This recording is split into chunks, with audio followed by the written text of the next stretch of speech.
Tom at Evolution. We're on a new 2020 33 Invincible.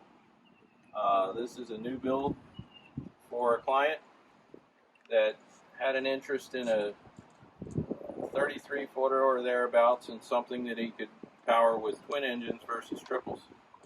33 runs great with twins.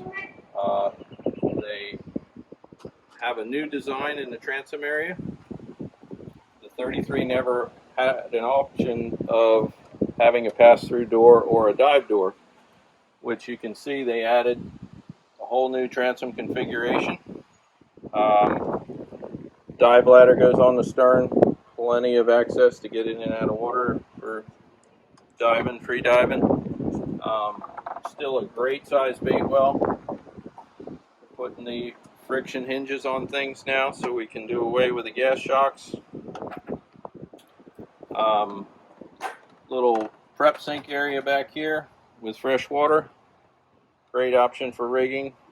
And they even were able to add in a little tackle center back here in the back.